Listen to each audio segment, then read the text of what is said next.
passenger bus and a semi-tractor trailer rig on Interstate 40. Officials and rescue workers at the scene say the Greyhound bus operator had confirmed the bus was traveling between Albuquerque and Phoenix with 49 passengers on board. The crash occurred near the town of Thoreau, forcing closure of the westbound lanes of I-40. Stocks, after bouncing around a bit, ended the session lower. The Dow dropped 137 points today. The Nasdaq was down 21 points. This is NPR.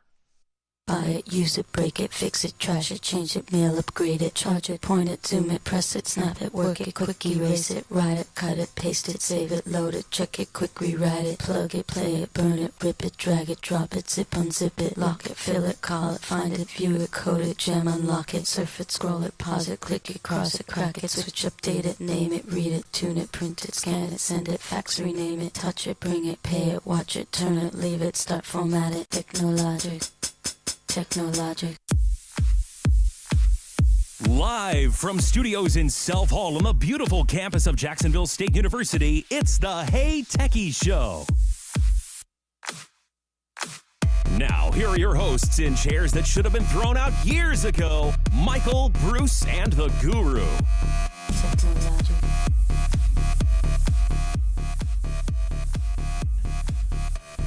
Well, I tell you.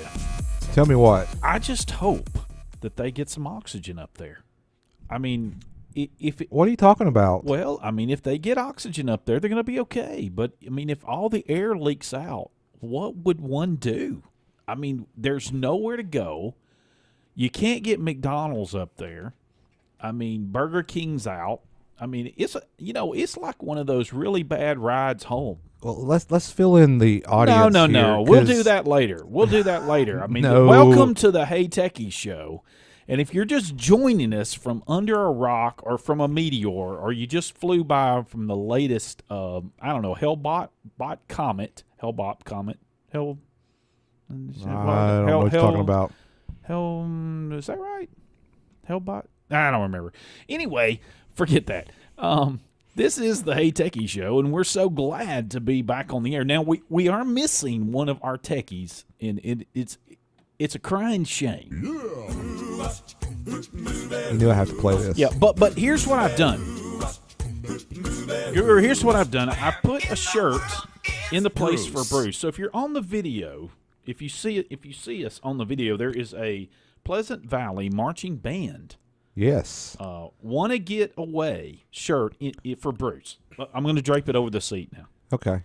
Yeah. If you look on the back of that shirt, I know you just draped it, but if you look on the back of it. Turn around for a minute. Yeah, let's see. This is radio, but you need to watch the video. HeyTechiesShow.com. That's right. And you can see the video. But look at the first there's proud sponsors of the Pleasant Valley band. But look at the first one. Yeah, the Hey Techies Show. On the upper left. Hey Techies. HeyTechiesShow.com is on there. Yeah, our show is a very proud sponsor of the band program at Pleasant Valley High School. Absolutely. And some people are like, where's Pleasant Valley High School? Well, it's just north of Jacksonville proper, but out there in a great, wonderful area, Pleasant Valley. If I could afford to do it, I would get like it wouldn't be a full height, but I could get a waist-up picture of Bruce. That way we could set him there. That'd be perfect. Right, we could set him there, right in the spot where he would normally sit, and and have him right there. Yeah, I mean that'd be awesome. Yeah, but Pleasant Valley marching band, they kick off their season tomorrow night. Oh, there you go. Want to get away is their show title. I'm gonna want to get away tomorrow night when I have to go down over to the valley. Oh, you got the Alexandria. Yes, that's your old stomping ground, isn't it? So I was trying to think of a name of that game. You're combining Jacksonville and Alexandria. I thought of Jackdria. It's the Jackdria game. I could do that. But Want to Get Away, they're gonna have some great songs. Vehicle. You're my vehicle, baby. Yeah, I've heard of that one. Yeah, that one. Fly Me to the Moon. Fly Me to the Moon. Everybody knows that one. Sure. Then the percussion are going to do, for their percussion feature, the theme to the Jetsons. Remember the show, the Jetsons? Yeah, sure. The cartoon my show? wife Yes, that's going to be I'm His looking. dog Elroy. Yes, that's part of it. Dun. And then for the closer, Georgia on My Mind. Yeah. So Georgia. Yeah, Sweet Georgia. Yeah, it's going to be a really good show, and just kudos to those children, those students out there, and to a fantastic And band to director. all the bands this year. Yeah, County absolutely, absolutely. But I'm only impartial to Pleasant Valley I get because it's nothing wrong. my heart is there with them. I volunteer with their band program, and great kids, great band director, just great folks in general. Yeah, my son, as you well know, plays in the Jacksonville High School. Yes, he band, does. Jacksonville City Golden Schools. Eagles. Yes, he's a senior. Noah. He plays alto. He also can play the tenor, and he plays baritones or can play baritone. I don't know if he's ever really gotten it out. So he's crossing over from the woodwind over to the low brass. Yeah, you talking about all of those are saxophones. Oh, I thought you talking about yeah. There's a baritone brass instrument. Yeah, but I think that there's a baritone. There's saxophone. a bari sax. Yes, bari sax. Yes. Okay. Well, very talented musician, I'm sure. He is. We need to get him to come on the show and play a little bit for us. Yeah, he could. Yeah, I've often wanted a band on here to, we could do a mini band. They do a little ensemble. Correct. Right. If we could get an ensemble, that'd be great. Just to go do the outros and the intros. Yes. Doing that. We're wanting to get some new music. Yeah, I could set up a mixer and we could mix it out, and have them out there in the green room, and they can just go to town. Yes. Run a couple of mic cables out there. That worked great. Yeah, I think we could do that. Yeah. And mix them right in. Yeah, that'd be awesome. Yeah, you get started on that. Right. Sure, I'm the talent. I just show up. Oh, you're talented tonight, huh? We're in trouble every night. Oh, well, you are talented. I agree. I don't know about that. Well, there is this crazy little thing coming up in a couple of weeks, too, and we'll have that information tonight. They did break the date, so September 12th is suggested to be, is all we can tell, is Apple Day. I think it's more than suggested. I'm thinking that they're pretty confident. Media invitations have gone out.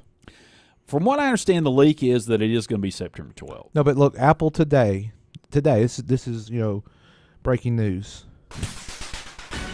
That they sent out media invites for its annual iPhone-centric event. This is from Mac Rumors. Sure, right. That will be held on Wednesday, September 12th at 10 a.m. Pacific time at the Steve Jobs Theater on the Apple Park campus in Cupertino, California. Yeah, it's the big space station. The media invites released today give a first look at the theme of the event. There's always a theme, and then people try to read into this theme. Mm-hmm.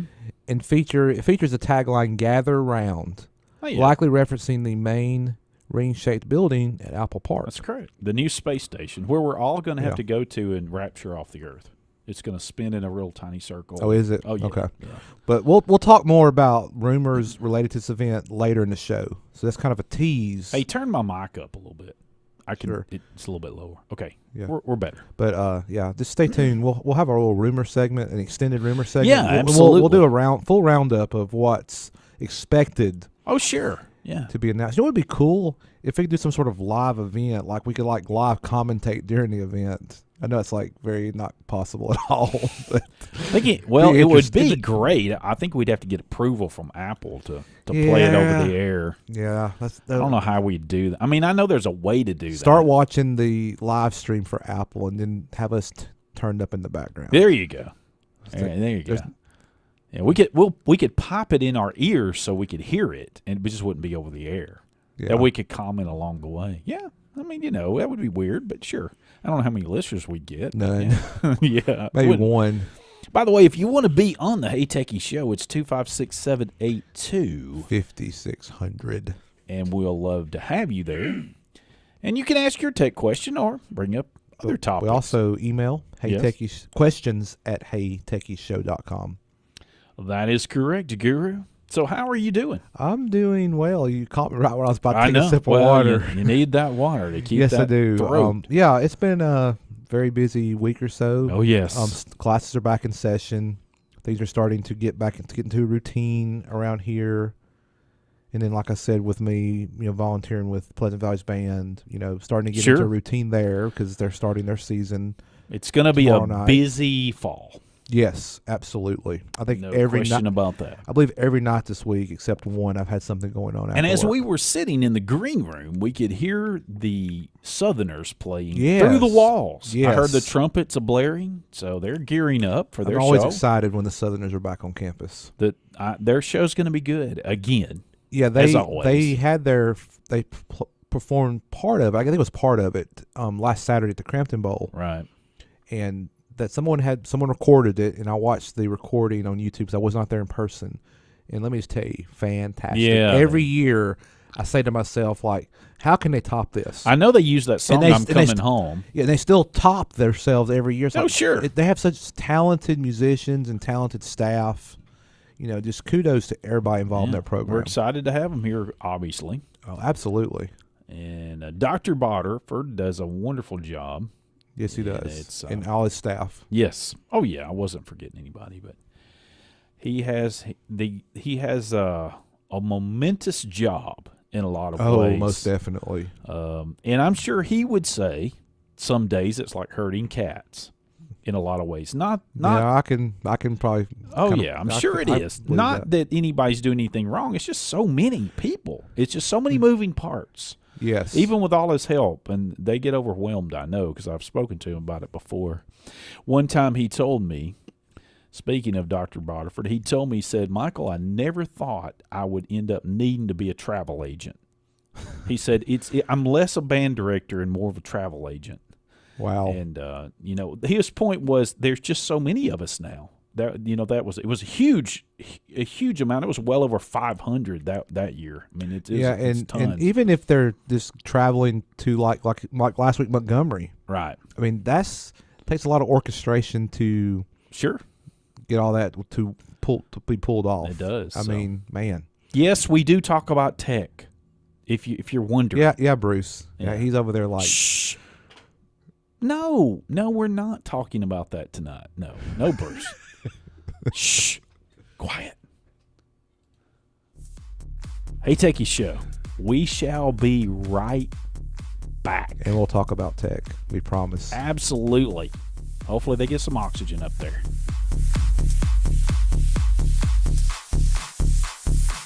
We're just getting started. Plenty more Hey Techies Show for your listening pleasure.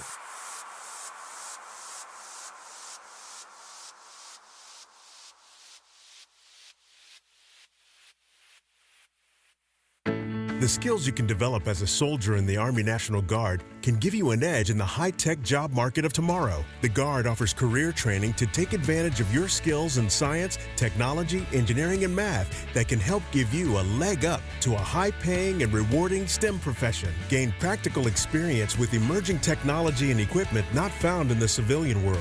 The Army National Guard can get you started in an array of STEM-related career fields such as information technology, communication systems, special forces engineers, technical engineering, air traffic control, and chemical, biological, radiological, and nuclear science. Get a head start on your career in an exciting new field while earning money to pay for college, all while serving in your own community.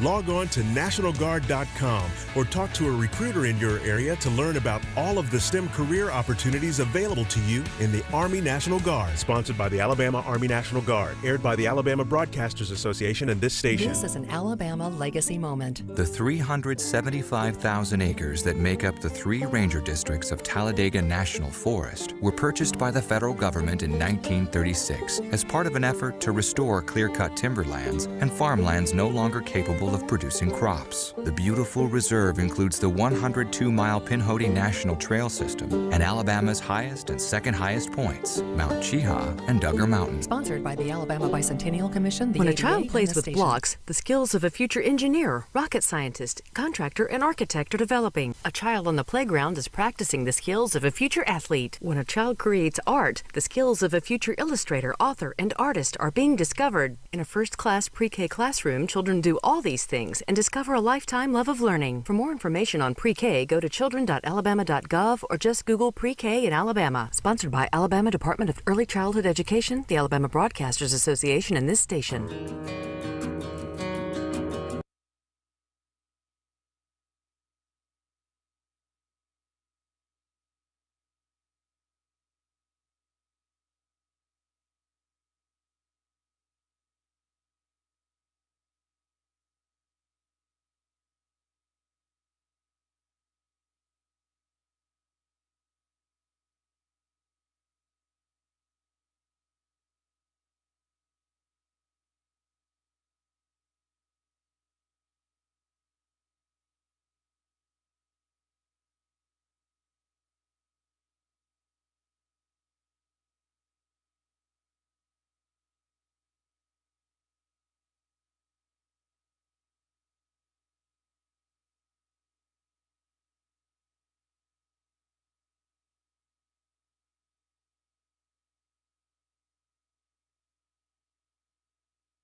Welcome back into the Hey Techies Show. So glad to have everybody in with us tonight, and hope you're doing very well. Savior Please by Josh Wilson. Yes, and my browser just crashed. Well, super. A little tech going on here. That's okay. It didn't restart though. Usually there's times where it's like this. There was one time on this show, as a matter of fact. Yes, like, I know. I'm sitting here trying to cover. Like, oh, my computer just restarted. Hey, it's a feature, man, not a That's bug. right. It's a feature. Come on. Yes, sir. Well, if you did not know, the International Space Station, the ISS, has apparently endured what they believe is a micrometeorite impact. Article here, and there's articles all over the internet, but one from airlive.net, pardon me. It appears that they're saying that a 1.5 millimeter fracture. So 1.5 millimeter. Officials said air was being sucked out through a 1.5 millimeter fracture. And it's in one of those space capsules that are connected to the International Space Station. Soyuz, how do you say them? Soyuz. I don't know why. Yeah, why not? Yo-yo. Soyuz craft. But as an update to this, they did repair successfully the hole. Yeah, somebody up there had some Fix-A-Dent grease, and they were able to repair I it. thought they did Gorilla Glue. Well, I thought it was like in the movie. Which one was it? Mission to Mars. Oh, really? That's how they figured they out. had a micrometeorite impact on their craft, and were losing pressure. Sure. Well, they squeezed of course in space they don't have like cans of drinks, but they had like a drink, like a Dr. Pepper or something in a. At least that's what it looked like on TV, on the movie. Right. And they took it out of a little tube and squeezed it, and then they watched it go up to the hole. Well, there we go. They found. Then they did their little spacewalk. I don't know how they found. And they had this little magical stuff. They like plugged the hole and squirted some stuff, and it was like fixed. There we go. Yeah. Stop the leak. You know what it was? Really, what it was? What's that? Duct tape. Duct tape. Yes. I think that's probably right. That or that Gorilla Glue. The Gorilla Glue works I wonder really if that well. big gorilla showed up when they pulled out the Gorilla Glue. Probably so. Oh, it's okay. NASA we're talking about here. Yeah, that's true. They know. might have the gorilla up there with the Gorilla Glue. I don't know. Anyway, so there's that, and apparently everything's okay, so they don't have to, They said that no emergency spacewalk. Golly, can't talk tonight. No emergency spacewalk was required. Okay, that's good. Apparently, that would assume they were able to fix it from inside. But man, that must have been some more little impact. So here's more information from space.com. So they said there's a quote here from the European Space Agency, but then it goes on to say to first plug the leak, Russian cosmonaut Sergei Prokofiev. Yes. No, I think that's right. Used a small piece of medical gauze soaked in epoxy. There we go. A type of resin used as a sealant. While pressure inside the space station returned to normal, the crew raised concerns over, quote, something that looks like a problem. Houston, we've had a problem. Yeah. Prokofiev told ground controllers he reported that a small bubble had appeared in the seal and said, I'm not sure how it should be removed.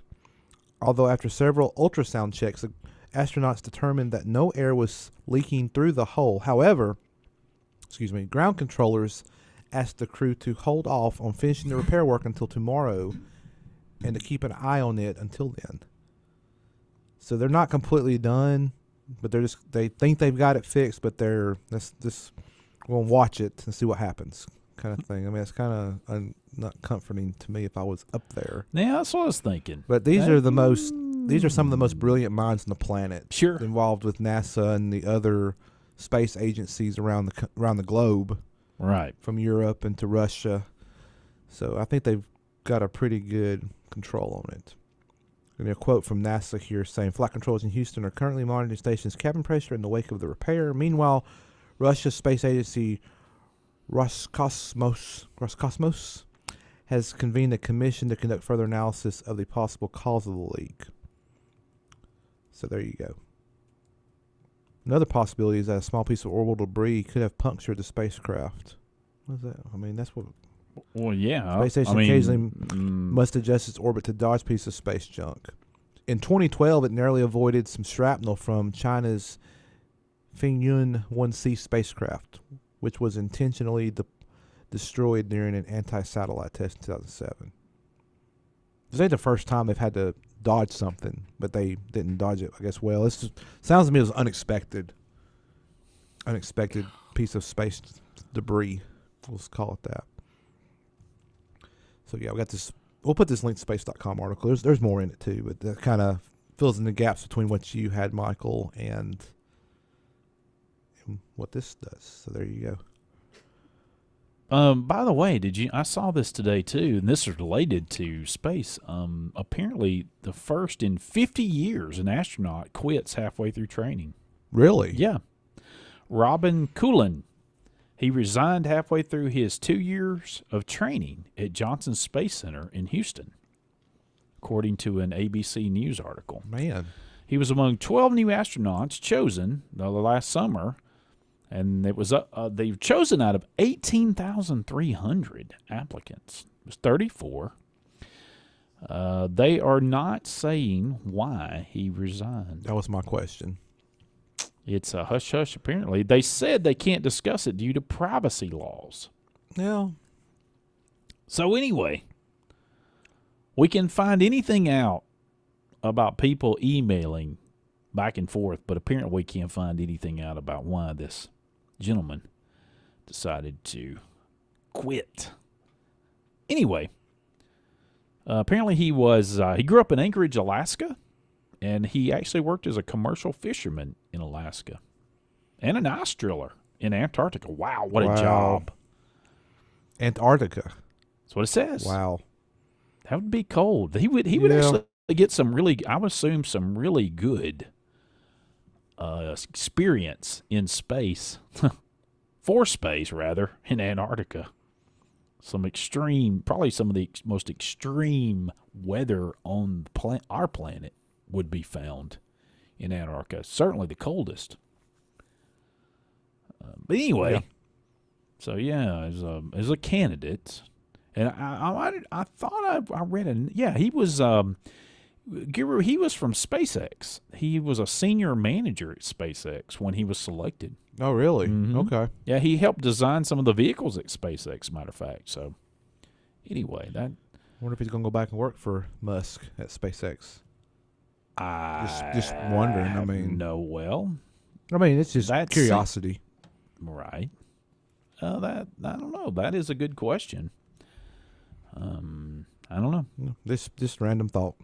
Yeah. Random thought. Sure. So, you were telling me about some Wi-Fi issues at airport. Is that what I was? Well, there's this was a article, Newegg Business. I don't really get much from them, but this was 16th of August. So I had this for last week's show, and we didn't get to it. Right. But this article, airport Wi-Fi security, the 10 most dangerous U.S. airports for cyber attacks. So I wish Bruce was here. I really wish he was here to talk about this. So we may have to ask him later and get his thoughts and opinions. But, it's got the list here. I don't think, is there an order? It's like an infographic thing, so it really doesn't give an order. It just kind of lists, well, I guess it does list like a score. There's an airport Wi-Fi threat index. Let's see. How'd they come up with this airport Wi-Fi threat? I don't know what's wrong with this. This is network security software maker Coronet identifies the most at-risk airports in a recent report. Attention all passengers, airport networks are putting your devices and cloud network apps at severe risks. That's the report name. Long report name. The report documents a 5-month cycle wherein the company scanned 250,000 consumer and corporate endpoints across 45 airport networks. In analyzing the data collected, they calculate a threat index that weighs the security criteria of the devices on the networks. Whether users have anti-malware, firewalls, password protection, disk encryption, and trusted operating systems and application, it calculates risk of Wi-Fi networks in the immediate vicinity of each airport. Ratings range from 1 to 10. Coronet advises travelers to avoid airport Wi-Fi rated over 6.5. So it's looking at the devices too, which that means the people are actually using the Wi-Fi. I guess is part of that. I mean, I wish Bruce was here, man. I already said that once. What do you think about it, Bruce? Okay, that's good. No comment. Okay, we'll move on. Great. So these are all. Let's see. We'll start with the lower ones. There's some 6.4s. The Detroit Metropolitan Wayne County Airport, Detroit, Michigan. Also at 6.4 on their little threat index is is Charlotte Douglas International in Charlotte, North Carolina. Okay. Also at 6.4 is Boston Logan's Airport. Then slightly ahead, which is not good to be ahead in this case, is Phoenix Sky Harbor International, Phoenix, Arizona at 6.5. Wow.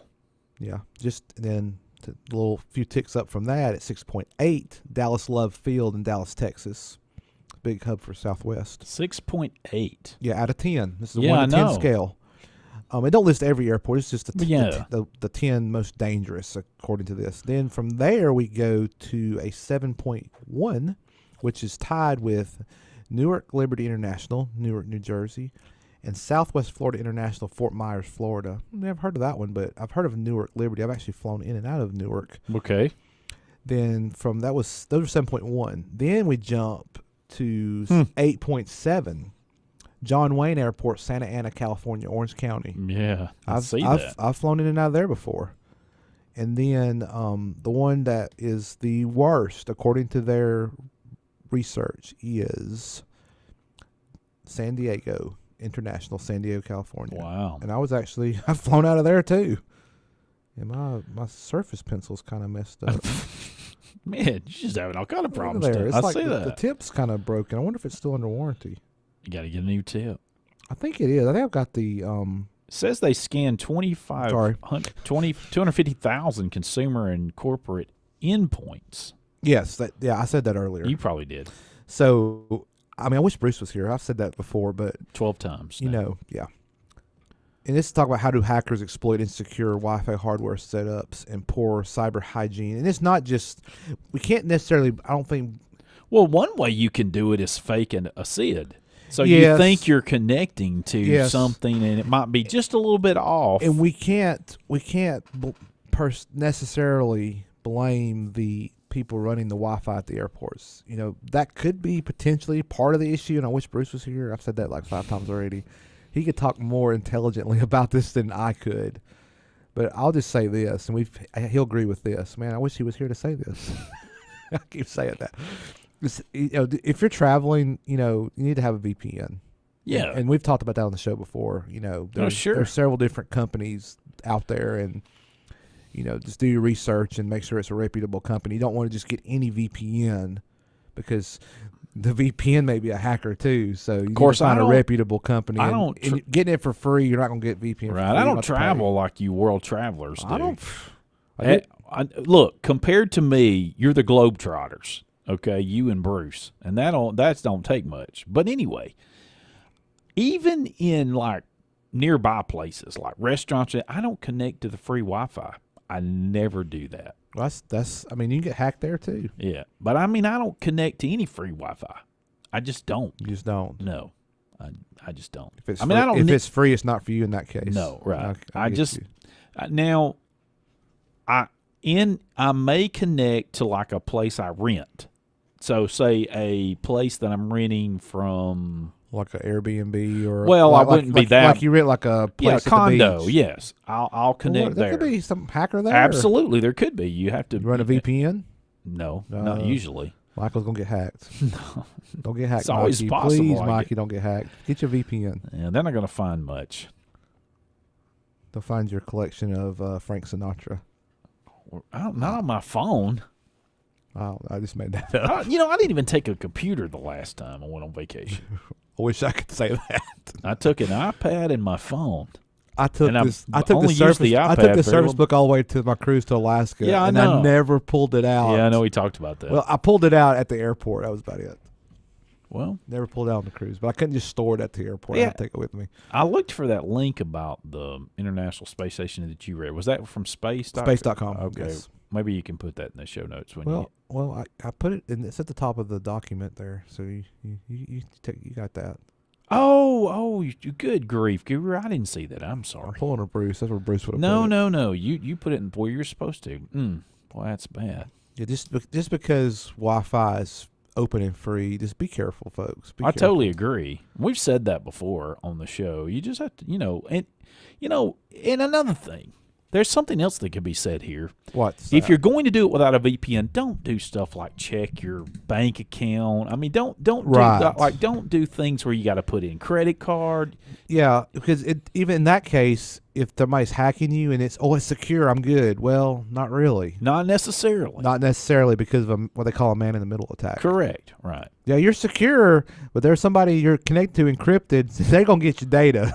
Yeah. I mean, there's always the possibility that things are going to happen. You can't guarantee against everything. Correct. I mean, even the best security still could be compromised. Usually it's mostly by social engineering of one type or the other. Yeah, I think the most common is phishing. Correct. Right. Yeah. Phishing. I heard about something going on. Yeah, phishing. That phishing. Yeah, where people were just getting random emails. Really? Yeah, they were from somebody else. Yeah. But they really weren't from that person. But there was no payload. They weren't asking them. They weren't asking them to click here. They were telling them to go do stuff, like go down the hall and I need this.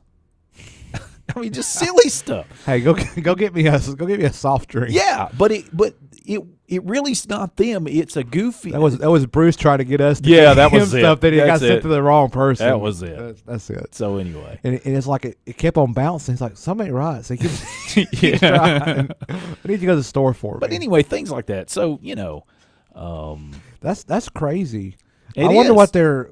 I mean, there was from I've heard about that. It's like there was nothing like attachment wise, Right, or it's no click link. this link. yeah, It wasn't a traditional phishing scam. It's like they're just like they're having fun. Who knows? Who knows? could be- Maybe maybe they're trying to get somebody just to reply back to it, like with Find a out if- valid email. find out or if that's something. a human behind Correct, that email. right. Oh, yeah, that's the case, and then they could try something later. Yeah, Hey, click this link because your account's been locked. yeah. Give me your password. That's where you need a fake account. That's where you need a fake account so you could reply back to people like that with fake accounts and keep something going. Yeah. I mean, that's the legitimate for fake accounts right there. Yeah, a little burner account. Yep. Yeah. So anyway, by the way, By the way, I had I got something about hacking. Do you want to go do? by all means. Okay, I'm sorry, I didn't mean to interrupt. No, this is from Mashable. So, teen hacks Apple and stashes files in a folder named Hacky Hack Hack. Seems like I heard. This is by a week or so old. Yeah, I'm seeing. So what this is Apple noticed a breach in their corporate computer network where this guy, he's pled guilty, a Melbourne teenager, pled guilty after hacking into Apple's corporate computer network where he assessed customer files and downloaded 90 gigabytes of data. Apple noticed the breach and contacted the FBI, which notified the Australian Federal Police. According to The Age, law enforcement raided the teen's home and found 2 Apple laptops with serial numbers that matched those on the devices that were used in the hack. Mashable reached out to Apple for comment, and we will update if the company replies. So they have not updated yet, obviously. So where did this master criminal go wrong? The article goes on to say he told others about his exploits on WhatsApp Of course he did. and stored the stolen data in a folder called Hacky Hack Hack. Yeah, that didn't give it away at all. The next month, the hacker will face sentencing. They're going to face what now? Will face sentencing. Oh, a sentencing. Oh, Yeah. my goodness. The private. See, there's a. Yeah, because I'm sure people died from this hack. Well, I mean, I'm sorry, nobody died? Well, it depends on who you ask. Oh, Could be Russian meddling. it could be. Could be fake news too. I think aliens are meddling worse than Russians are. And we proved that last week. So if you listen to the show, if you didn't listen to the show, HeyTechiesShow.com, and you can go listen to all our week's shows. Yeah. So step one: if you hack somebody, you probably don't need to put it on WhatsApp. Oh, sure you do. You got to tell somebody. I mean, right?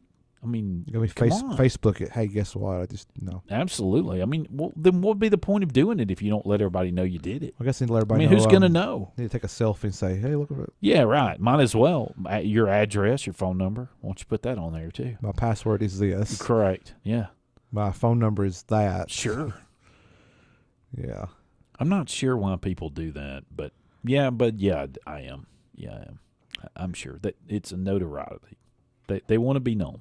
It's this obsessive need to be known right now, to be popular, to be known, to be one way or the other. Yes. It is right now. I guess I'm just not one of the cool kids. Well, I hope none of us are ever cool from that. Oh, I know, but I mean, this in general. I'm talking about in general terms.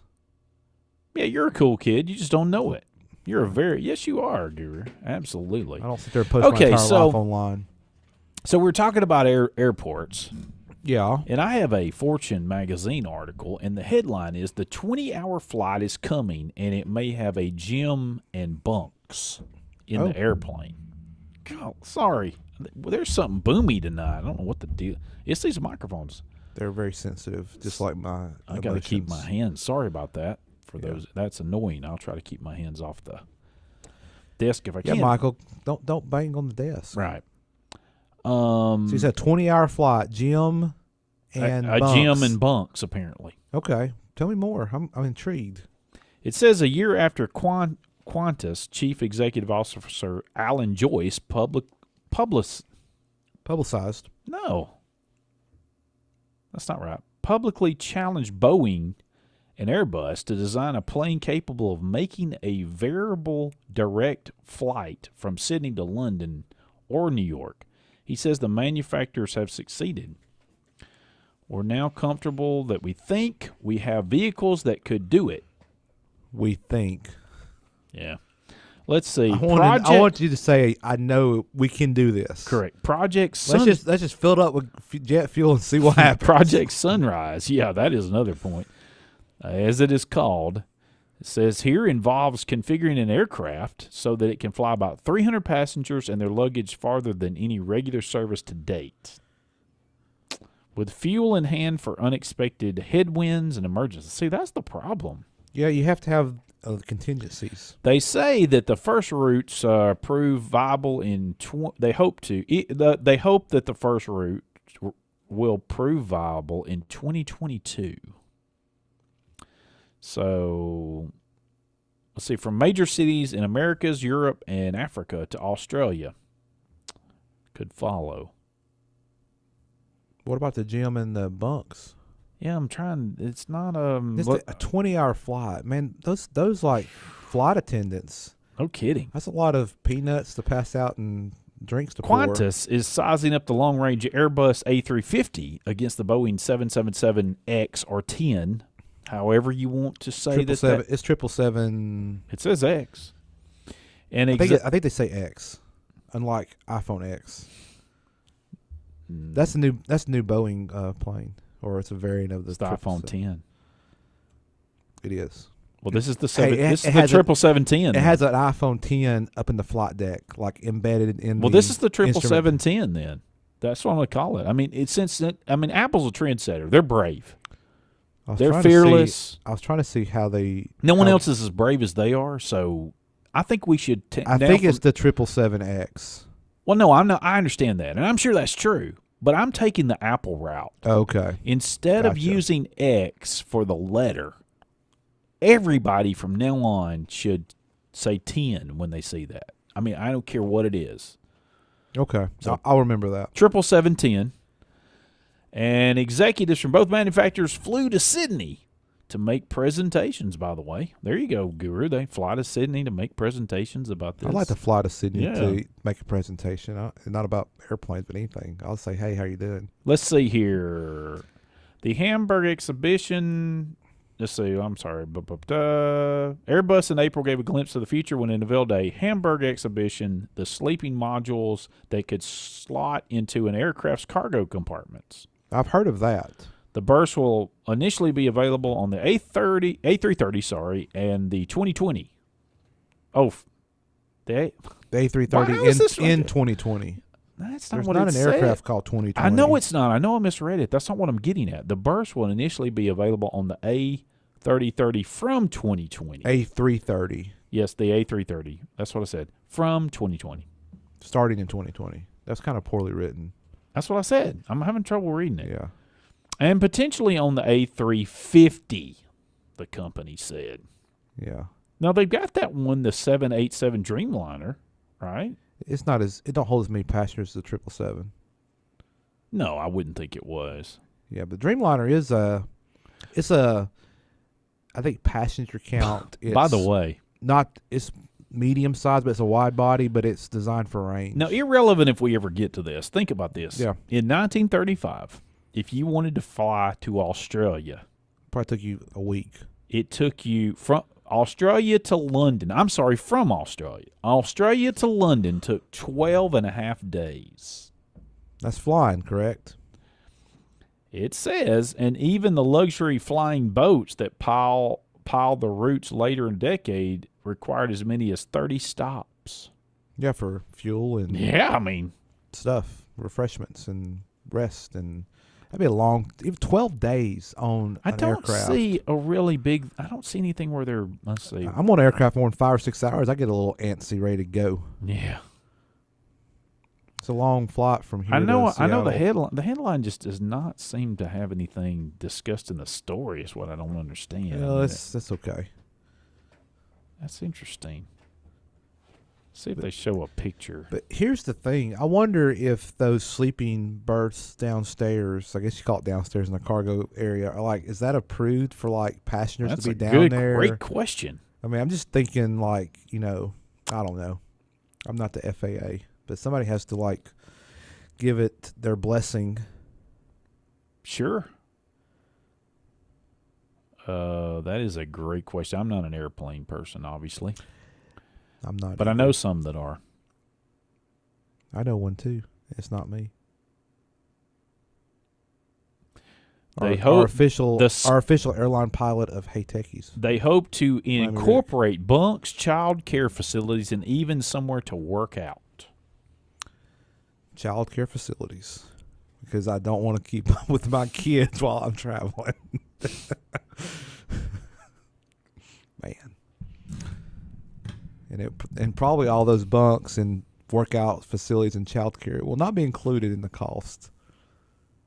Well, They won't. They'll do like it's going to be outrageous. Well, it's like they do with everything else. They'll just they'll add a fee, like they charge you for luggage and for other things that they used to not charge for. Oh man, I went long in that segment. That's Didn't okay. mean to do that. You should have done the flight hand signals. Hey, we your gotta little- go. we gotta go, We gotta go. We go. Hey, Takey Show. Be right back.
Welcome back into the Hey Techie Show here on WLJS. Jacksonville. Yeah, that's right.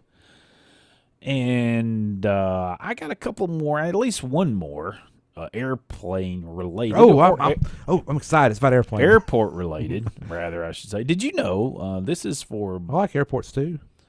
let's see, BloombergQuint.com? I've never heard of. I've heard of Bloomberg, but not whatever. Go ahead. Well, anyway, it's by Justin Bachman. I don't know the man, but anyway, headline: Airports open gaming parlors to occupy fuming travelers. We talked about this, not this particular. We talked about there's some gaming center in is it Dallas Fort Worth Yes, or Houston. I maybe? guess we have talked. Or maybe about Houston. This. Maybe one of them. maybe I'm recycling an old story. But go for it. Let's hear it anyway. It's worth repeating. It's about gaming and airports. Yes, which I like only airports. Okay, so it says last month the first U.S. airport video game lounges opened, like you said, with a dozen Microsoft Xbox rigs at Dallas Fort Worth. Oh, okay, it was Dallas. While John F. Kennedy International Airport in New York is hosting the first virtual reality experience center.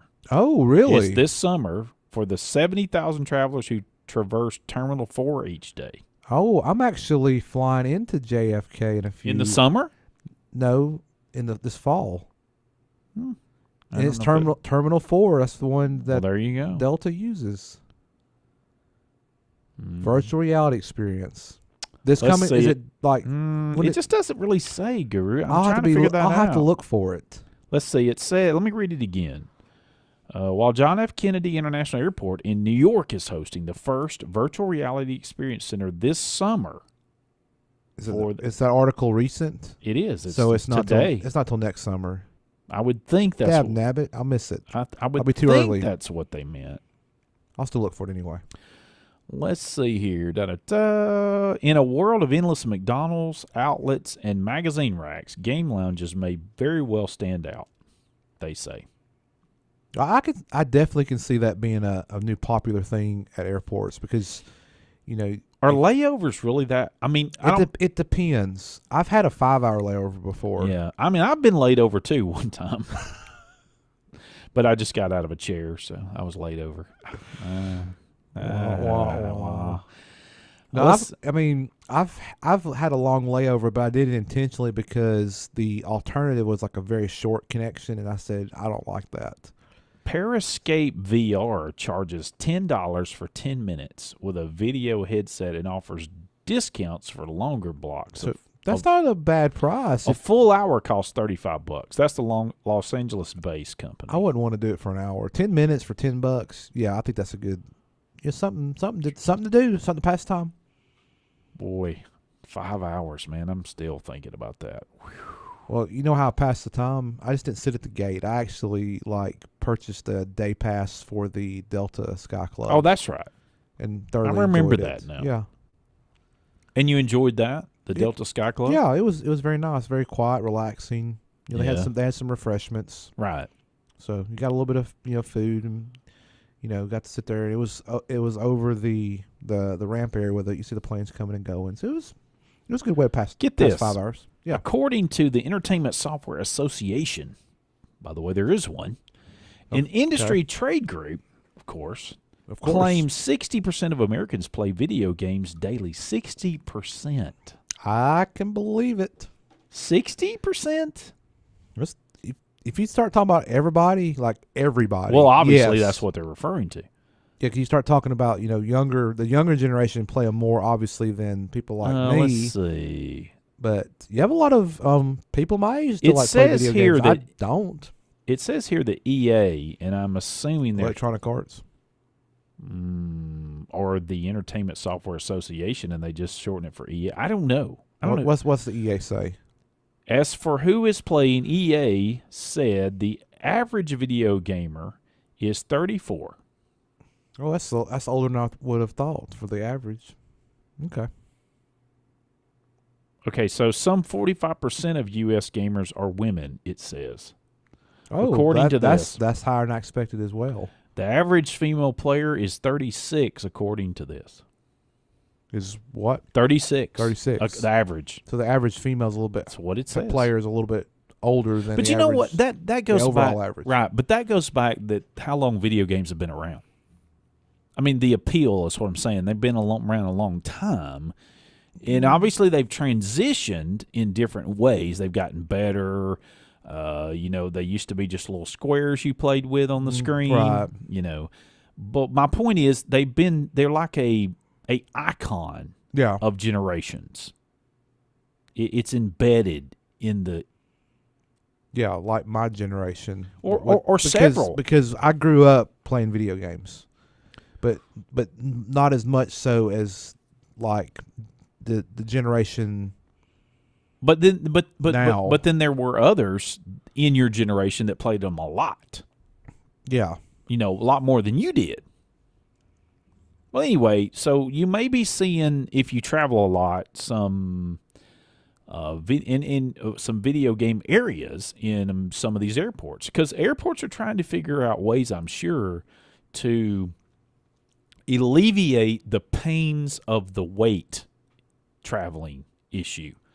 Sometimes you have to wait, like Guru said, for 5 hours. And let's say you're making a connection, or even if you get to the airport to make your flight and it's delayed because of weather or whatever reason, or let's say you're traveling standby and you get there early, correct, trying to get on a flight, but they end up not having room for you, so they bump you for the next flight, and you may have to wait. You may have a period of time to wait. And I mean, these facilities, I mean, there's a captive audience there. Sure. So, they have retail where you can shop, and they have restaurants where you can have something to eat. So this is just another step in that. It is, absolutely. I mean, it's a way for these people to, have a business and to generate some revenue and some money for themselves, support them, I mean, there's nothing wrong with that. I mean, I'm surprised it's taken this long for it to really take off, to be honest with you. Yeah. Well, I guess in some ways, to do it right is a cost. So they had to find some people that wanted to invest in it. Oh yeah, there's a capital outlay, right, for sure. And some airports, I'm sure, are strapped. I mean, I doubt it's all a cash cow. And maybe not necessarily the capital outlay as much, but probably is when they started doing an analysis. Can we make money doing this? Probably a huge barrier was probably maybe the rent, because that's very valuable, correct, real estate to rent out at these airports. I would think so. And then I think you have to go through the airport to kind of get it approved. This is kind of not like, I'm going to open up another magazine store or an electronics store or whatever store. Right. It's a different type of business, so kind of getting a buy-in from the airport is probably important. Well, they need to talk to Samsung and LG. They just launched their 8K TVs, so they could, maybe display some of their 8K TVs. In a little product placement. Yeah. Yeah. Hey. I mean, they got 4K TVs. They also have one, Guru, that's called the QLED. It is it's different than the OLED. The QLED actually is the what's it called? What's that word? I know what it is. I've forgotten it. Quantum dot light emitting diode. Instead of the OLED, it's the quantum dot. Yeah, I think Samsung is the one that's doing that. But anyway. Yeah. We got about 30 seconds here to the break. I know. But wrap this up real quick. Delta Airlines. We'll just go ahead and finish up our aviation, kind of get out of our system. But this little article, put in the show notes, they're fully committed to seatback video screens. And some of the airlines are doing away with them to bring your own device, and you can stream stuff off the airplane's Wi-Fi. But Delta here says they're committed to seatback video screens on the vast majority of its overall fleet. And you can read more about this in the show notes at HeyTechiesShow.com. That's right. And Hey Techie Show, our dose will be coming up very shortly. Right after the news. We hope you will stick with us. We'll have more to cover. Hey Techie Show. Be right back.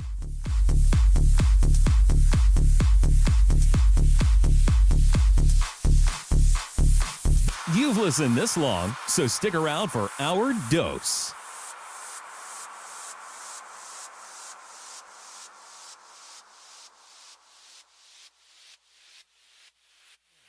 station. Live from NPR News in Washington, I'm Jack Speer.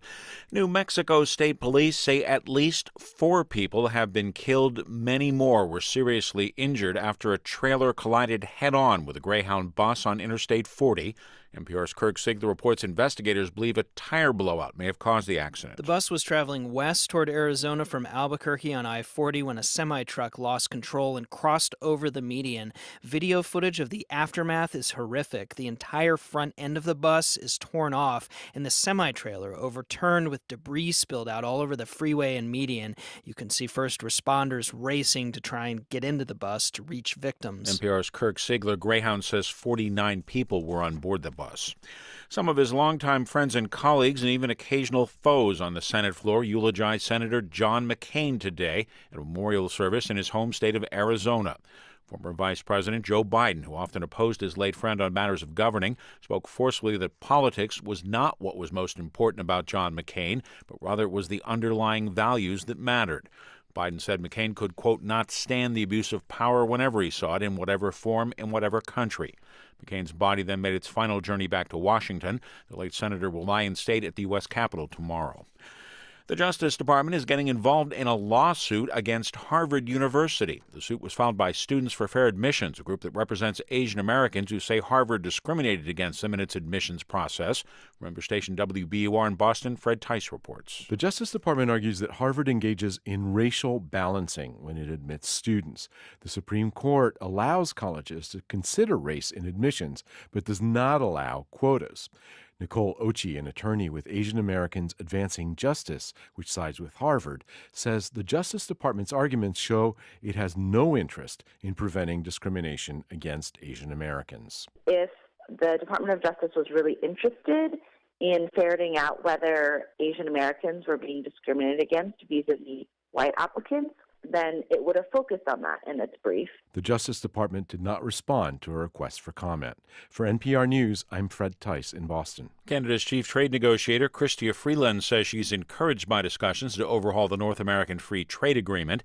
The announcement coming on the heels of news earlier this week the U.S. and trade partner Mexico have tentatively agreed on a revamped pact that at least initially excludes Canada. What has really paved the way for what Canada believes will be a good week is the fact that Mexico has made some significant concessions, particularly in the area of labor and of rules of origin on cars. President Trump made reworking NAFTA a major campaign issue. On Wall Street today, the Dow was down 137 points. This is NPR. Technologic.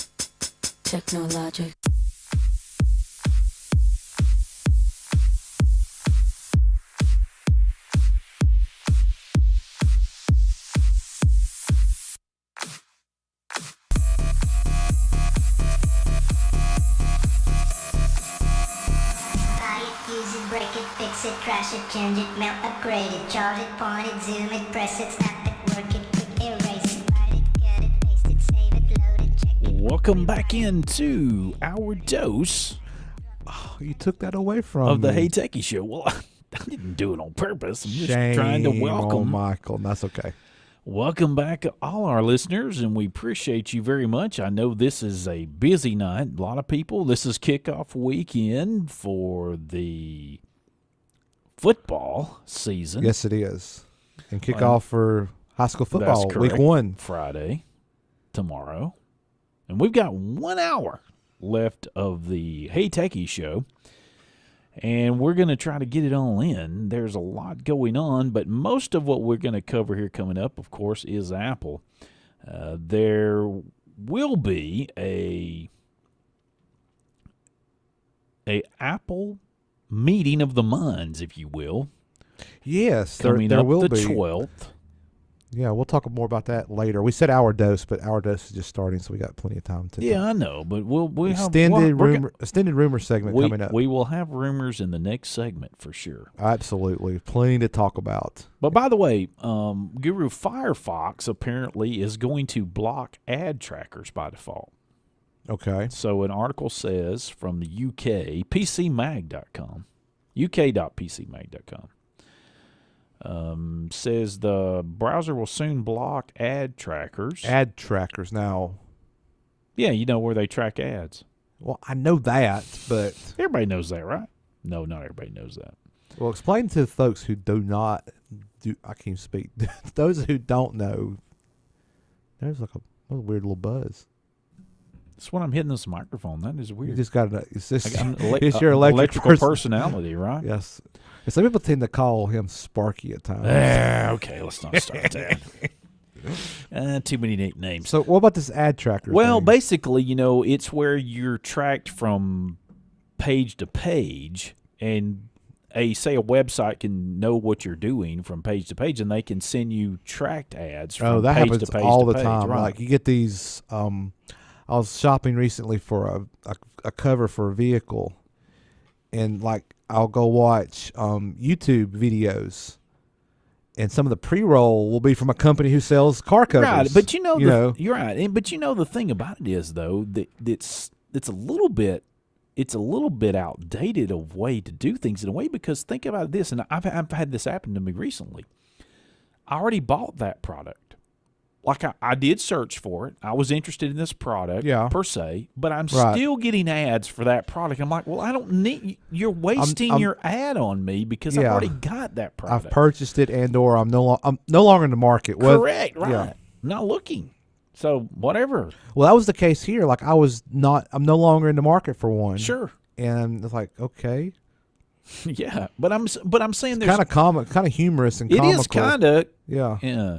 So if you really want weird ads to show up, start looking at weird things. Search for weird things and see if weird ads start showing up in your tracking. Okay. You just want to, But Firefox is blocking these. It says, let's see, at least for now, like until Firefox 63 is scheduled for October release. And I say for now because then the ad blocker folks will just figure out another way to do it around the block. Oh, sure. I mean, there's, this is how it works. It's how it works there. Let's see. Wait a minute. Man, the company says it's been testing. If all goes well, it'll be turned on in Firefox 63, which is scheduled for an October release. But I've got something's down to see.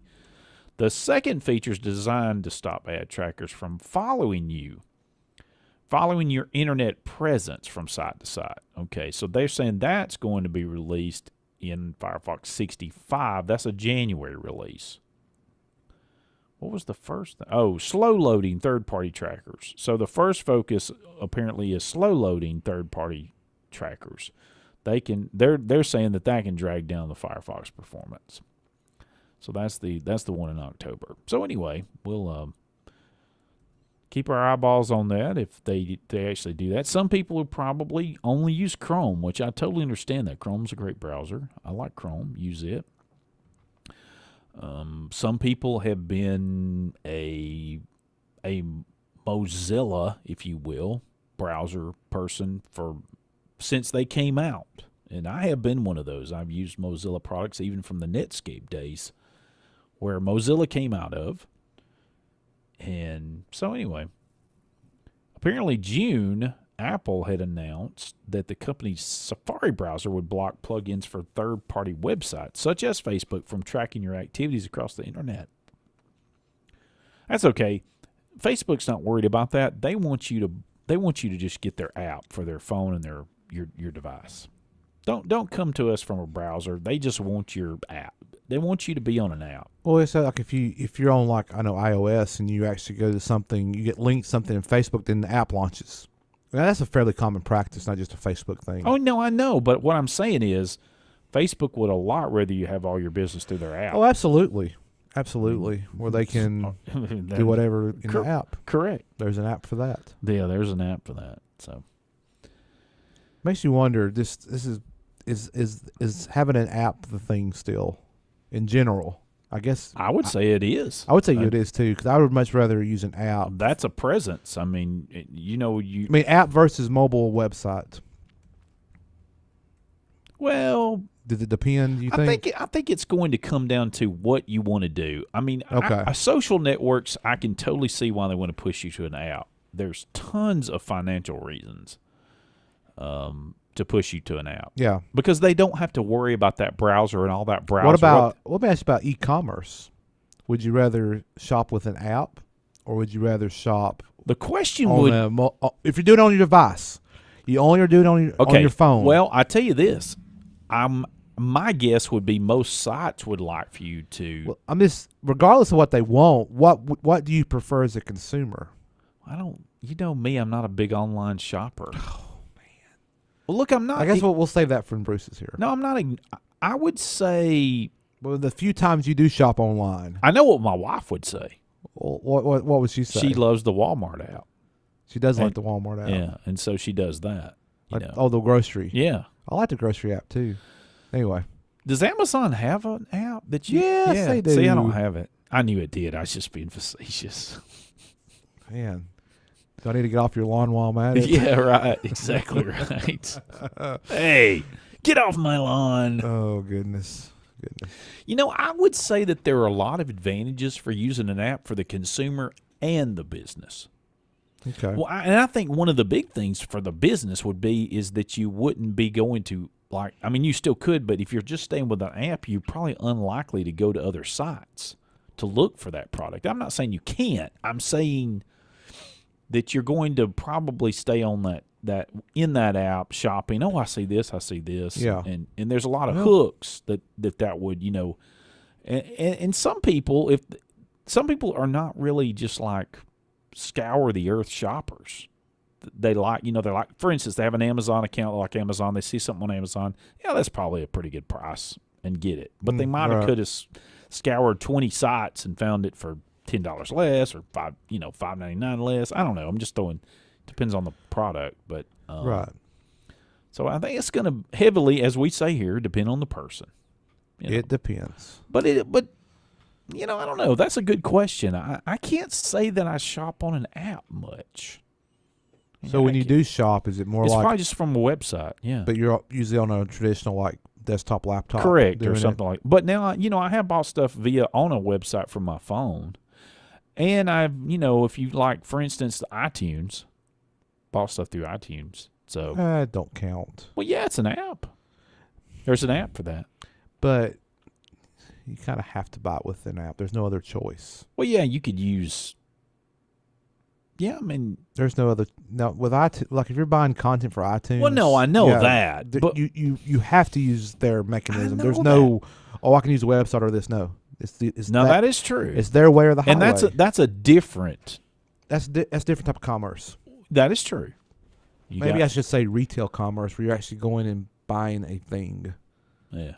Well, when we come back, we'll talk about more things. And we're going to move into stuff. Rumors. Yeah, rumors are next. Hopefully we can get all our links up here because there's quite a few. Hey, Techies Show. Be right back.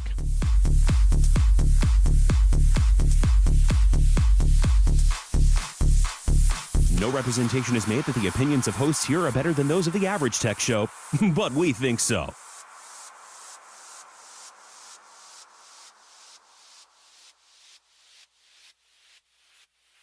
This is an Alabama legacy moment. The Little River Canyon National Preserve, located in Cherokee County, was created in 1992 by an act of the U.S. Congress and was dedicated as a unit of the National Park Service. The area's focal point is the Little River, which flows along Lookout Mountain and is an outdoor recreation destination. Small waterfalls, sandstone bluffs, trails, creeks, and streams draw visitors to the area.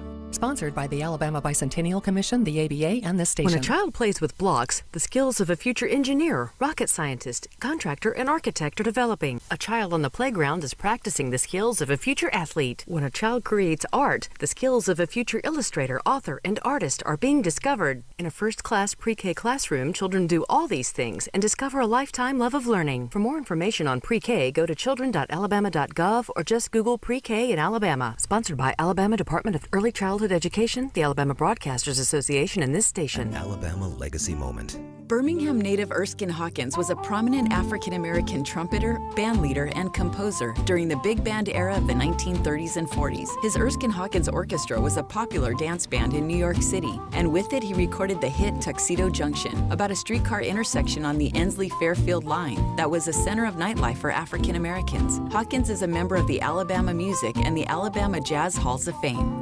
Sponsored by the Alabama Bicentennial Commission, the ABA, and this station.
Welcome back into the Hey Techies show. There you go. That's Guru, and of course I'm Michael, and that was Matthew West. That was Matthew West, and Bruce is out tonight, and a shirt is standing in for his place. No equal substitution in the least. No way. Our substitution is very shy and bashful. No, that's true. It doesn't speak very, much. Very introverted. Of course, we don't have a mic over there either, so that's not helping him out any. It's not helping. I'm using that mic tonight. So. Correct. Hope you're enjoying the Hey Techies show, and of course, you could always call in 256-782-5600, and we would love to have you on. Now, we were talking before the break that when we've been passing this along that we're going to have rumors, and that is exactly what we're going to do. And there are a host of rumors going on. A lot. Mostly about Apple. Of course. At this time. That time of the year. But there are also some Google phones coming out at some point this fall. There's been a lot of rumors about that. There's even a rumor there have been some pictures leaked of the new Google Pixel 3. Not the XL, but the Pixel 3. And Bruce, by the way, if you are listening or you happen to tune in, they say there's not going to be a notch on that one. Notchless. That one is going to be notchless. That's the pictures I've seen. Notchless. On just the smaller one, not the XL. But when you say notchless, is it going to be edge to edge? It is going to be edge to edge. Without a notch. That's what it shows. Wow. That's the theory. We'll see. That's who's first to a notchless edge to edge. Yes. And almost a 3,000 milliamp battery. Okay. Almost. All right. So let's dig. We kind of teased this at the beginning of the show. So the invitation have gone out, ladies and gentlemen. So September 12th is apparently going to be the day when Apple will have their gather round. And it'll probably be noon Central Time. Yes, 10 a.m. Pacific. Yeah. So it'll be noon Central Time. Noon Central. Usually when it happens. Yeah, so one out there on the East Coast. Yes. So kind of this Mac Rumors article kind of does a good job of kind of summing up kind of at a high level what is expected. Of course, we'll know on the 12th. But they're expected to introduce 3 iPhones this year. I know what the name is of them. Go ahead. Well, we'll get to that. That's later. It's a second-gen 5.8-inch OLED device, a larger screen 6.5-inch OLED device, and that's the same. The OLED screens are on the iPhone 10. Just for comparison, and a lower cost 6.1-inch smartphone with an LCD display. All 3 iPhones are expected to feature the upgraded A12 processor, faster LTE, edge-to-edge displays, and Face ID integration. With Apple doing away with the home button. There you for go. Its entire awesome 2018 lineup. Michael called it. That's just Michael called it. Hey, Bruce, remember? Well, I have to dig it up. I'm going to have to dig up that clip. I called it. But here's the thing. It hadn't been announced yet. We need a stat. We need an intern so they can pull stuff for me that real quick. You say, hey, go pull that. Yeah, right. Anyway, that's the rumors. Again, this is a rumor segment. This is not the news. It's all true. Apple's low-cost phone, which could be priced around $700. And I went just for a quick comparison. The base model iPhone 8. Yes. It's $699. Yeah, so that's in the neighborhood. So, which is... They try to have a base model around that. It's expected to have an aluminum frame and a single lens camera, keeping costs low, which that does not compare to the... Yeah, the 8 has a single lens. Yeah, it does. But the 8 does not have an aluminum frame. Right. So if they did an aluminum frame on the low cost, it couldn't do wireless charging. That's correct. That would be kind of... Yes, that is a good point. Yeah. So if they have that, they won't have wireless charging. Okay, the 2 OLED iPhones, which would cost somewhere between $800 and $1,000, will use stainless steel frames with dual lens cameras. Supposedly. Yeah. So this so is all, no glass, no glass back. Maybe they figured out wireless charging without glass. We'll see. I mean, that's just something to think about. Along with fresh iPhones, Apple expected to introduce the Apple Watch Series 4, which is said to feature a larger display, likely implemented through a reduction in bezel size. Longer battery life and improved health monitoring capabilities are also rumored. But beyond that, we don't know much else about the wrist-worn devices. So apparently a larger screen, but not necessarily a larger face. It's just they eliminate part of the bezel. Right. No notch, probably. Yes, it'll be notchless. It's notchless currently. It's notchless, yes. So there's some pictures of like what some rumored mock-ups. New iPad Pro models with Face ID, slimmer bezels, and no home button are also in the works, and as are refreshed Macs that include a low-cost MacBook and a new Mac Mini. But it is not clear if these products will come out at the September event. Apple may use a second October event to unveil new iPads and Macs, as it has done in the past years, where Macs and iPads were reintroduced in the fall. We talked about the Mac Mini last week. Right, correct, yeah. New Apple Watch bands revamped AirPods with Hey Siri support and the long-awaited AirPower charging mat, which is designed to charge the Apple Watch, iPhone, and AirPods at the same time, will likely all be introduced in September. Keynote will begin at 10 a.m. Pacific time. Apple will live stream the event on its website and on Apple TV. For those unable to watch, Mac Rumors will be providing full event coverage, both on MacRumors.com and through Mac Rumors Live Twitter account. And maybe, hey, Techies, we'll see. Hey, by the way, as well, I do know, and it has been in the past, that you can watch it on an Edge browser. Really? Yeah, because it has the technology to do that, to watch it. Okay. If you don't have a Mac or an Apple TV, you can watch it in an Edge browser. Yeah. So that's kind of the high-level roundup, I guess, of what we're expecting, possibly, maybe, for the iPhone. No, or the Apple event. Was that the bottom link you had down there? The Apple upcoming?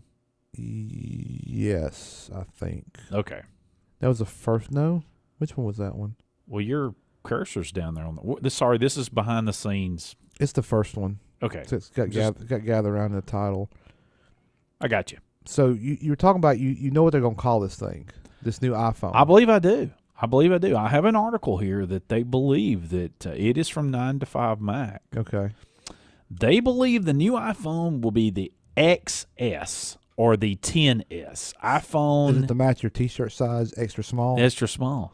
The iPhone XS or 10S. I'm sure it'll be 10S. It's going to cost you excess cash? Yes. They believe they're saying. It's going to leave excess less money. Correct, in your right. bank account. They say the excess credit card bills. Sure. The 5.8 inch and the 6.5 inch, the OLED phones, will be called iPhone 10S. I thought it was XS. Well, I know, but I'm just being funny. I know. Yeah, well, that's where I was going with earlier. The 77710, the 777X, 77710, yeah, 77710. Well, right, correct. Like 90210. No, it's 777X. Well, you said it's like 90210, 77710. Well, yeah, I guess you could. Anyway, that's just being. I'm being too nerdy for my liking. Let's see. What else does this thing say? That was pretty much it. I mean, they show a mock-up of what the. And so we'll see. Mac Rumors has got some leaked images, and it's the edge to edge. You really can't tell if it has a notch or not. So we'll see about the notch. Well, they did the notch. I mean, they were the notch peeps. They made the notch, but they may be notchless now. It's notch or no notch. Yeah. Do you have a notch? I don't know. I don't have one, but I have an old phone. I have an 8. But anyway, here is one other thing about the 2018 iPhone. This is sort of rumor-esque. So Apple's upcoming trio of iPhones will see an estimated 70 to 75 million units shipped from suppliers to Apple by the end of 2018, according to supply chain sources speaking to Digitimes. Thanks to the expected solid performance of iPhones this year, Apple's main supply partner, TSMC and Foxconn, are looking forward to new revenue highs in Q4 2018.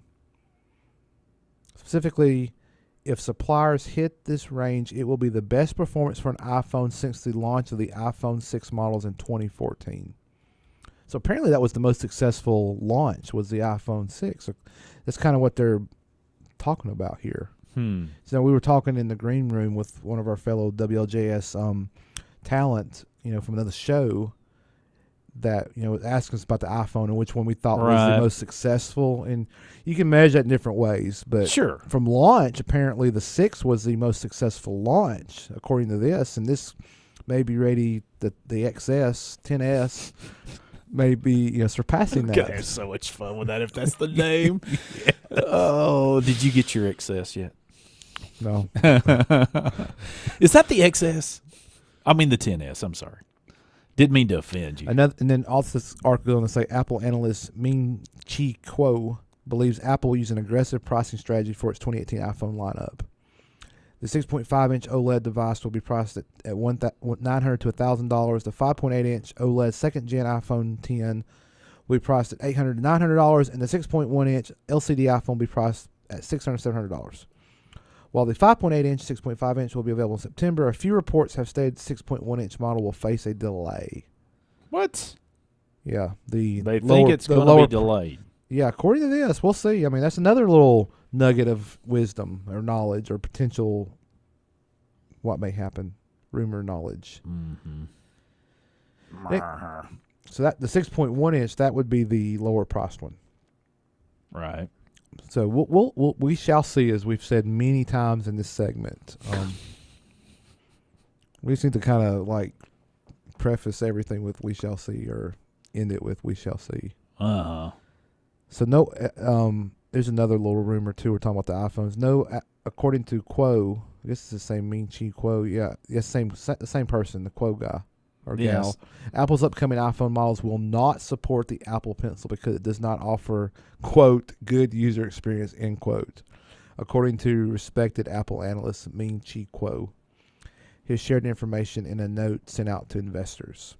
Kuo believes that Apple will announce the 3 new iPhones expected in 2018 during blah, blah, blah, during that event. Expects some more. This is more repetition. I apologize. Different articles. But they expect the 6.1 and 6.5-inch models to offer both single and dual mode SIM versions, with the dual mode SIM version being available in specific markets like China. So there has been a rumor about that Apple Pencil that there would be support for it, and then some have said that there won't be support for it. So that's been a known back there's and nothing forth. else about the Apple Pencil. Isn't that first paragraph? They're not talking about all this other mess. But yeah, apparently it's not quite ready for prime time, as they would say. Well, I'm curious about this lack of 3D touch. Now, I thought that was something they'd been using for quite some time, is the 3D touch. Haven't they been? Isn't 3D touch on most of the iPhones? I mean, starting with I think the. Why would they do away with that? I think the 6S was the first with 3D Yeah. touch. I don't know. Yeah, I did have that article, didn't I? I don't think I pulled that one up. Where is that in?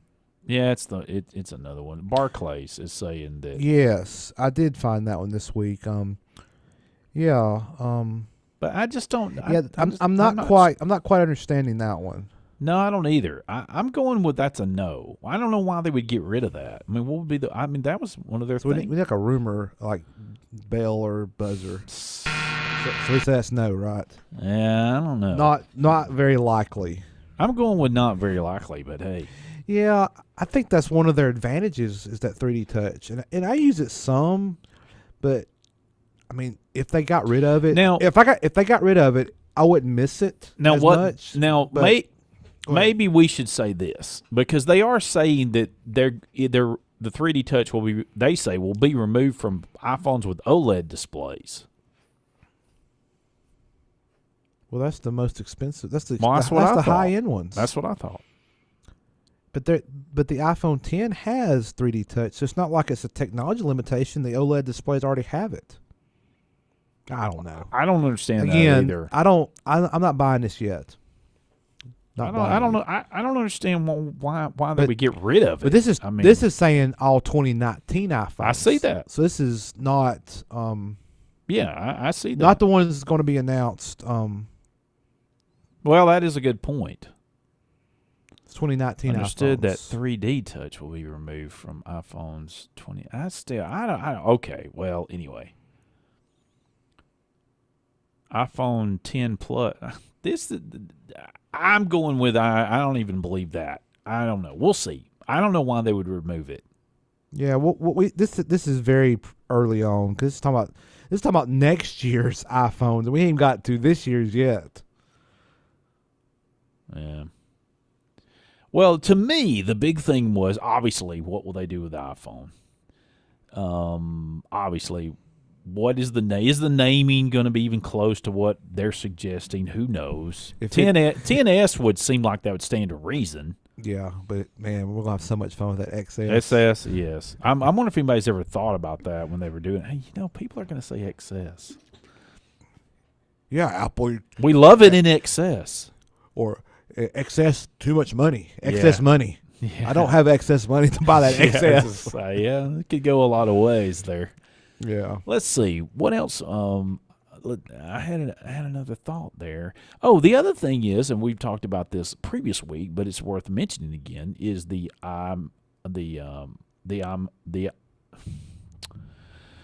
Mac Mini. Sorry, couldn't get it out. Yeah, we talked about that last week. I know we did. I'm kind of very curious to see what they do with that. I'm curious and eagerly awaiting that. The Mac Mini, what they do with that.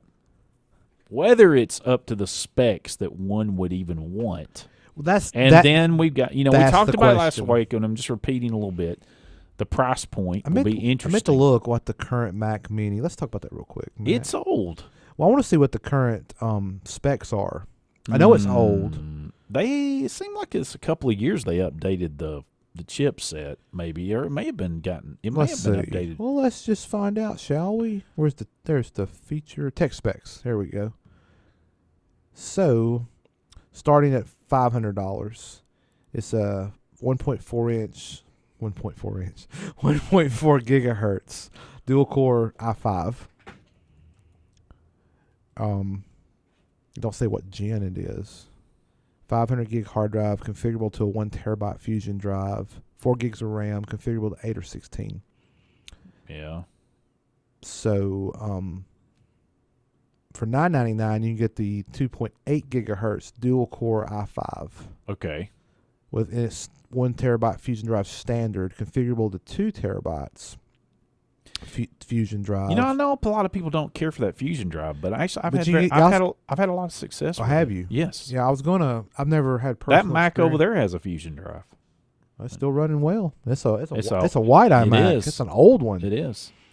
Yeah, let me spec one out. Let me see if you max out the specs, what would you get? So, if you take that high end Mac Mini as it currently sits, you can bump it up to a 3.0 gigahertz i7. Didn't know you could do that. Yes. You can add another $200 and get 16 gigs of RAM. That's a fairly good. You can actually get flash storage on it. You can jump it to a SSD, 1 terabyte SSD. We'll add the HDMI to DVI. No, we don't need that. We don't need that DVI adapter. Well, that's crazy talk. We don't need a mouse. I got a mouse. We don't need a keyboard. Without a mouse and a keyboard and any kind of adapters, you're looking at $2,000 today for a Mac Mini. But it's got a 3.0. I got it. Dual core i7. I wish that was a quad core. 16 gigs of RAM. It's the most RAM you can get. If they could give you an option to go to 32, that would be good.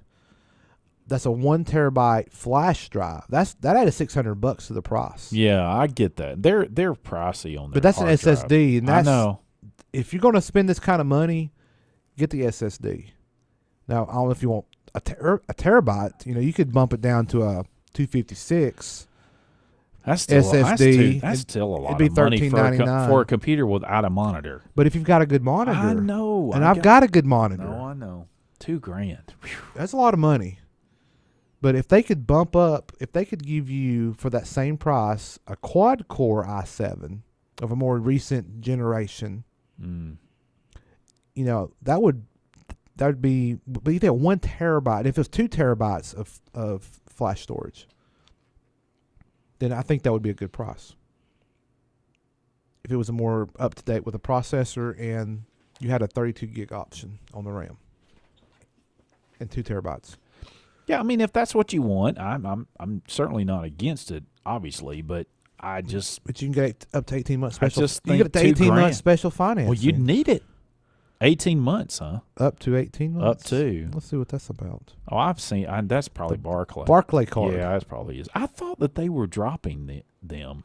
I thought I'd heard a rumor that they were parting ways. Yeah, no interest if paid in full within the promo period. Yes. So for $9.99 or over, it's 18 months. Yeah. I guess we said with approved credit, we're not endorsing. You to put on credit. Yeah. So if you're going to spend more than $1,000, you could get 18 months. I've seen this deal before. Yeah, that's not bad actually. No. Because that's not too, too bad. Yeah, the way I look at 18 months, or anything, 12 months, 6 months, I look at how much it costs me. So if you're looking at $2,000, right? Yeah, and you have divided by 18, correct. You pay $111 a month for 18 months, and you pay it off by then. You don't have any interest. Oh, sure, I understand how it works. Yes. Okay. I wasn't sure if you did. Michael. No. Okay. I was just making sure that you did know. I didn't. I didn't mean to. I didn't mean to offend you. No offense here. Yes, Bruce. What? Bruce is offended because we're talking. No, because we're talking about Apple so long. Oh. Yeah, I'm sorry, Bruce. Sorry, Bruce. So what was that again? Siri, call 911. Okay, that's what he said. I think this Mac Mini has potential if they'll invest in some upgrades in terms of getting more modern. Yeah. Because I think there's. It's certainly got a niche. There is a divide between people who don't want to buy a Mac Pro. So the only choice for a desktop is either buy a laptop and connect it to a larger screen, or buying an iMac. And then you're kind of, but I've already got this display. Yeah. So yeah, I think this has got potential. We'll see what they do with it this time. Obviously they're probably going to add USB-C. Yeah, that's got to be a given. Yeah, it'll have a bunch of USB-Cs on the back. Right. That's all it'll have. About like 4 of them or more, and maybe some on the front. That'd be nice. Yeah, that'd be nice. I always thought they needed some ports on the front. I always thought that was one negative to it. I didn't like all the. I know it looks sleek on the front, but it's if you're going to use it for what you use it for, you need some quick access. I will say this: if they go USB-C, I hope they will give you like. Well, yeah, I know where you're going. Display port, Ethernet. But yeah, it needs Ethernet. If it doesn't have Ethernet, that they might as well throw that thing in the trash can, because people who want that. Yeah, it's like I'm not saying it. It's like my MacBook Air. It's my desktop at home that has Wi-Fi in it, but it's at my desk. Correct. I have it on Ethernet. Yeah, because my Air does not have an Ethernet adapter, so I've got a USB Ethernet adapter. Sure. But I have the Wi-Fi turned off because I've got gigabit right there at my desk. Well, I think if it doesn't have Ethernet, that would be like their Mac Pro, that trash can not having Ethernet. Yeah, I think you kind of have to when it's something like that. Absolutely. They can get by with it. They can get by with not having it native on a desktop. I don't agree with it, but it does make things thinner. Are you talking about on a laptop? Yeah, like the MacBook Pros. I can actually understand that. For the majority of instances, you're not going to need that. That's a portable device, and you want to use it on your laptop, sitting anywhere you want to. You don't want those wired. And with the batteries the way they are, how much longer they last, you don't really need that connectivity. True. True. So yeah, exactly. All right. Spot on. So when we come back, we're going to cut early. We will have a last segment coming up for episode 138. I thought you were about to say Alaska. I don't know why. Alaska. Hey Techies Show. Be right back. HeyTechiesShow.com. Open 24/7, as long as we don't forget to pay the bill.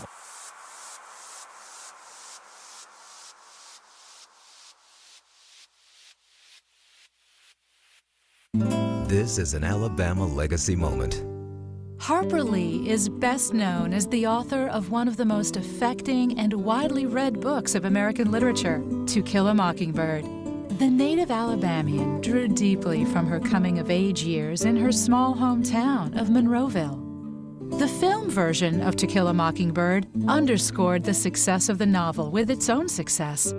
Sponsored by the Alabama Bicentennial Commission, the ABA, and this station. The skills you can develop as a soldier in the Army National Guard can give you an edge in the high-tech job market of tomorrow. The Guard offers career training to take advantage of your skills in science, technology, engineering, and math that can help give you a leg up to a high-paying and rewarding STEM profession. Get a head start on your career while earning money to pay for college. Log on to NationalGuard.com to learn about all of the STEM career opportunities in the Army National Guard. Sponsored by the Alabama Army National Guard. Aired by the Alabama Broadcasters Association and this station. An Alabama legacy moment. Ruby Pickens Tart was one of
Welcome back in to the closing segment of the Hey Techie Show.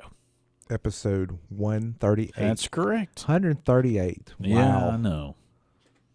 Yeah, we're working our way up to 150. We got the big celebration at 200. Yeah, I don't know what we'll do. We got to. I hope I make it that long. We got to be optimistic, Michael. Yeah, I mean that's going to be a little while because we're going to miss 2 months in January and February. So, by the way, the Hey Techie Show will be on hiatus for January and February. Just telling you, it will not be our choice. It will just be the way it is. So, well, I got something. Let's change the mood. Something a little more absolutely positive. So this is an article that. What's that? Oh, that wasn't me by accident. Survey explores why people switch mobile operating systems, and I wish Bruce was here. Oh well, again. I'm here. I can discuss this, but yeah, Bruce, hang on. I'll get your opinion in here. Go ahead. I'll get Bruce's opinion. So during the quarterly earnings call, Apple CEO Tim Cook often boasts about the high rate of customers who are switching from Android devices over to iPhones. Recent research data has suggested Android switchers account for 15 to 20% of iPhone purchases. A new survey of 2,500 people conducted by PC Mag delves into reasons why iOS users switch to Android and why Android users switch to iOS. So 18% of customers who switched mobile operating systems went from Android to iOS. Okay, so they made the jump to the good side. So good job, those 18%. While just 11% dropped iOS for Android. So there's more. There's a larger. I just caught that. There's a larger percentage that are switching to iOS versus the other way, going that's to not Android. A surprise. So those folks, yeah, good job. 47% of customers who switched over to iOS from Android said that they chose to do so for, quote, a better user experience, end quote, while 25% cited better features like camera and design. That's not a surprise. Okay, so I mean, the grass always looks greener on the other side. 11% of respondents switched to iOS for better prices. Yeah, that's not a good reason to switch. While other reasons for switching included more apps, faster software updates, and better customer service. Now, the better price, it could potentially be some of the previous models because they do support them longer. Correct. Yeah, that's true. So no question about it. You can get a good deal and it still be a current device, even though it was released like 2 years ago. It's still very current, and you can get a full multiple years life out of it. Okay, so on the Android side, customers switching to Android from iOS. Excuse me. This is the other way. They cited user experience and better prices as the main reasons why they chose to adopt a new operating system. So their big things was, again, user experience. That's very subjective. There was a large percentage that did the other way, same way, but they also talk about better prices, which I can definitely see that. You're gonna get a better price on an average. If the flagship phones are different, obviously, and part of that is because you've got such a huge availability of the different devices, different manufacturers, different price points. Okay. While there were a small number of switchers, I'm kind of reading this article, but I'm kind of putting in my commentary. I got you. Of course. While there were a small number of switchers among those surveyed, 71% have never switched at all, remaining loyal to their operating system of choice.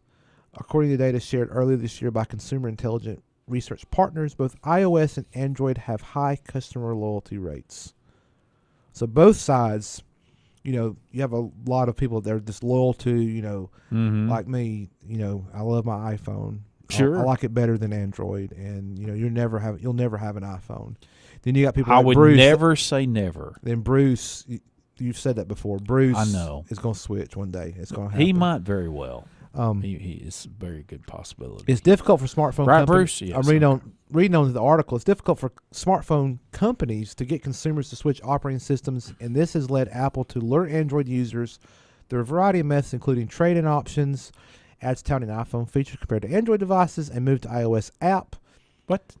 To make transitioning simple, and a switch website dedicated to explaining all the reasons why iPhone is better than competing smartphones. Oh, please.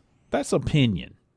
Well, they're gonna give you compelling reasons why they think it's better. Well, I get it, but that's still opinion. So, according to the survey, operating system isn't the biggest factor to why consumers choose one smartphone to another. 33% cited price as the reason for picking an iOS device or an Android device. Duh. So, well, price was a big thing on either, no matter what they were picking. While 26% said brand mattered. Yeah. 19% said that the operating system was the main reason for choosing iOS or Android. They also shared a few other interesting data points, PC Mag, that came from the Apple and Android customers it surveyed. Among customers who made the switch to a new operating system or those considering making the switch, 56% said they care about new smartphone releases. There you go. 34% said they buy a new phone when their contract is up, and 17% said they make a new phone purchase only when they break the screen on their current phone. I like that one. That's the way I am, too. Apple may see a new wave of Android switchers over the course of the next few months with the launch of 2018 iPhones. Android switchers typically choose larger plus-sized iPhones when switching to Apple. And Apple set to debut an iPhone with a 6.5-inch OLED display, the company's biggest iPhone screen to date. And probably most expensive. There's no telling the price points. I think it'll be $1,099. Yeah. $1,100. Yeah. We'll see if I'm right, because I was not right about the Touch ID. It's not looking good for Touch ID. Yeah, I'd be interested to see that one, too. Yeah, that was very interesting statistics about... Yeah, it is. The only thing I didn't see in there, I wonder if they asked a question about, was your move from iOS to Android, or did you pick the other Android because you didn't want to deal with iTunes? I'd be curious to see how many individuals didn't want to deal with iTunes. I like iTunes. I get it, but some... That's fighting words there. Oh, good. That podcast app on iOS, that needs some work. Yeah, okay. Well, I've already complained about that before, so Yeah, I'll spare you. Did you know this, Guru? Did you know that Airbnb is going to collect lodging tax now in Birmingham city limits, 6.5%? And did you know that's a lot lower than typically what lodging tax is? But did you know that there will have been over 19,000 Airbnb rentals in the greater Birmingham area last year? Oh, I can believe it. I'm not an Airbnb person, but I can believe it. It's second only to Gulf Shores. In Alabama? In Alabama, yes. Well, Birmingham they have a lot of meetings, a lot of events, like corporate events. Right. There's a lot of different places that have meeting convention space, so I can definitely see that as being a lot of people travel there, and that's an alternative to a traditional hotel. And the fact that they are collecting rental tax or lodging tax, because probably the city of Birmingham, Jefferson County, they're losing revenue. I saw that on a TV because story. Thing is, typically when you stay at a hotel, there's some sort of rate. It's usually a lot more than the sales tax rate, typically, from what I've experienced. But I mean, the cities are losing that revenue because people are spending less in hotels, and they're shifting it to that Airbnb model, which I'm not sold on Airbnb. I prefer when I travel to have a hotel room. I got you. Now, but to each his own. Now, have you ever used or do you use the Waze app? Yes. Okay. I know someone who recently moved away, and they have a commute now that they didn't have before. Okay. It is not Bruce. Okay. And they had been using the Waze app. Okay. But they noticed that it was taking them in much longer routes. Really? Yeah, they documented. Like distance or time or both? Both. So it'd be further and take longer. Yes. But Guru, here's what they realized. Okay. They said, Michael, I realized after paying attention to where it was sending me that it was sending me to see homes for sale. It was sending me on roads where I had already seen on an ad a particular home for sale on my device. So this person had viewed a property for sale. Well, or had homes for sale pop up as like an ad. Yes. So they've been served ads talking about homes for sale. And they were now being taken by Waze on these streets. Interesting. Yes. And now I've heard of this. I've heard someone else claim that this is happening too. Well, the thing is, the Waze service is free, so that's how they're monetizing No, it. I get it. But if it's taking you out of your way. It's not being very Wazy. Yeah. I don't know. I have Guru, I've heard rumors of other people saying this very thing. And this is an actual person that I know. So I think I know who you're talking about. But yeah, I can. That's crazy. But well, I mean, it's kind of smart on Waze, but still, it's kind of call foul on them too at the same time. I don't know. Because if I use like some sort of a thing to get me somewhere, I want to be either taking the shortest distance, shortest time. And it's nice that it'll like Waze, it'll. There's Apple's thing, and there's Google Maps, and there's I think TomTom's got an app, and Garmin's probably got an app, and one of my buddies, he swears by this one called Navigon that he's had for years, and those are all great and wonderful. But one thing Waze is very smart about is it compiles information from users as you're traveling. If it's there's slowdowns in traffic or accidents or obstructions in the road, and different things like that. It'll warn you, but then if there's a backup, it'll try to get you away from it. And it saved my tail one time. And I'm sure that's true, and I'm sure it'll do that. But I call foul on that. But now this is just one person's experience, so let's take it for if it's true. I call foul on Well, I think it is true. I think that this story is true. Now, how it's happening, I'm not. How rampant is it? Yeah, that we can't answer. I believe, but there's something in those terms of service that gives them this right. Well, I'm sure it does. I believe the individual story because Yeah. this person is very tech savvy. So Yeah. I think they would have noticed this. But anyway, it's fascinating. I think it's fascinating. Guru is tied up. Sorry. He is. By the way, Trying to conduct business here. We have a rumor segment. I know we just had it, but I just wanted to tell you about this. Tell me. Headline. Do I need to play the rumor music again? No, please don't. Well, we might get kicked out of China if you do. This show might not be able to be played in China if you do. China launches platform to stamp out online rumors. I know. We could be out of business in China. That segment could go away. It could. We'd have to block it in some way if you were listening in China. We have to have like a Chinese version of the show. Yeah, that's right. Only for China. No, we did not say the word rumor. According to this Reuters article, China has launched a platform which includes a mobile app that lets public report online rumors and even uses artificial intelligence to identify reports that are false as Beijing cracks down on what it views as socially disabling content. Socially disabling content. So basically like fake news is what they're trying to point out. But now it could be anything. If it's considered to be socially correct, right? They're probably blocking that. Well, yeah, I mean they're blocking everything. Come on, it's China. They have that big wall. Firewall. Besides websites, the platform Payo, which means refuting rumors, by the way, also has a mobile app and social media accounts. Will they block Elon Musk's site to find fake news? That's a great question. Yeah. Anyway. I don't know. It goes on to say, let's see, this looks like, who is this? I've got to figure out who this is. Looks like, I don't just really tell who this person is, but he gives a quote to somebody. Rumors violate individual rights. Rumors create social panic. Good grief.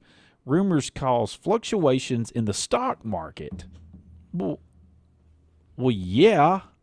You buy on the rumor and sell on the news. That's correct. Rumors impact normal business operations. Well, now this is what you get in places like China. You don't really know that for sure. That's just an assumption. Let's see. Official data shows internet regulators received 6.7 million reports of illegal and false information in July, I assume in China. Good grief. In just July? What's that number again? It said 6.7 million reports of illegal and false information in July. Talk about a rumor. Yeah, really. That's fake news. Yeah. Well, look, we have had a fabulous evening with all of you, and I am extremely happy to have been here and enjoyed it with the Guru, and of course, the Silent Bruce. Yes, was the Silent Bruce. I like that. Was represented by a shirt tonight. So if you are having to go out to a ball game this weekend, have a great time. Yeah, be safe, travel safe, and go your team. Yeah, go Raiders, go Golden Eagles, that's go right. Weaver Jackets, right. Weaver Bearcats. From all of us to all of you, have a fabulous weekend.